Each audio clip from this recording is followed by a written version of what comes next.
Assalamualaikum warahmatullahi wabarakatuh. Perkenalkan, nama saya Muhammad Susanto Mahune. Saya dari Universitas Negeri Gorontalo, jurusan Ilmu Komunikasi, Fakultas Ilmu Sosial. Berikut ini saya akan menjelaskan bagaimana kita menggunakan prinsip komunikasi yang runtut sehingga pesan yang ingin Anda sampaikan bisa disampaikan dalam tempo yang singkat, padat, dan jelas. Sekarang kita akan membahas bagaimana prinsip komunikasi yang baik. Dalam hal ini prinsip komunikasi yang runtut. Ya, terkait komunikasi yang runtut, maka ada 5 tahapan yang Anda harus lakukan. Yang pertama adalah sampaikan apa yang menjadi maksud dan tujuan Anda. Contoh, misalkan saya ingin berbicara kepada atasan saya. Maka saya mengatakan, "Pak, saya mau bertanya. Pak, saya mau menyampaikan sebuah informasi. Pak, saya mau meminta persetujuan." Itulah contoh saya menyampaikan maksud saya, apakah untuk bertanya sesuatu, melaporkan sesuatu, atau meminta persetujuan atas sesuatu. Maka respon yang akan diterima oleh audiens kita atau oleh atasan kita, dia akan siap menerima apa yang akan kita sampaikan selanjutnya. Kemudian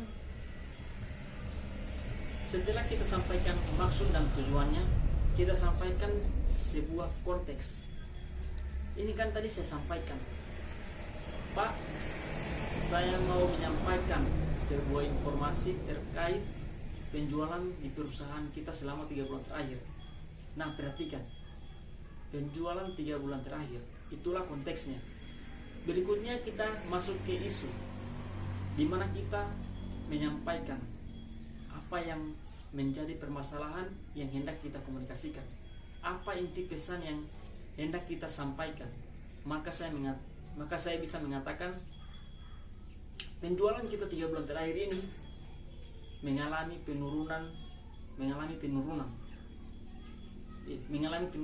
Nah, itu adalah isunya. Setelah saya menyampaikan sebuah isu, sebuah inti pesan, maka berikutnya saya masuk ke dalam argumen. Ya, apa yang menjadi argumen pendukung terhadap pesan tadi?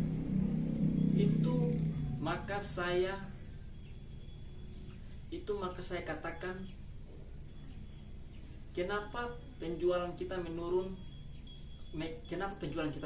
Ada dua hal. Yang pertama,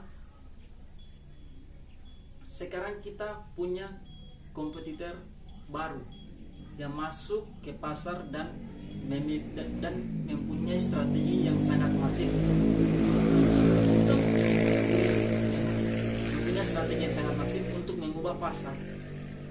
Untuk mengubah pasar di wilayah di mana kita sebelumnya maju dan berkembang. Itulah argumen pendukung kenapa pesan tadi itu disampaikan, kenapa isu atau inti dari pesan itu muncul. Dan terakhir kita tutup pembicaraan kita dengan menyampaikan apa yang jadi maksud kita. Jadi Pak, itulah yang ingin saya sampaikan kepada Bapak supaya Bapak memahami situasi penjualan kita saat ini. Nah, itulah cara komunikasi yang runtut, dimulai dari maksud dan tujuan, konteks, apa isunya, inti pesannya, argumen pendukung, dan terakhir ditutup atau penutup. Ya, sekian dari saya. Maaf apabila mempunyai kata-kata yang kurang berkenan atau kata-kata yang tidak sesuai dengan bahasa bakunya. Saya mohon maaf. Saya pamit. Wassalamualaikum warahmatullahi wabarakatuh.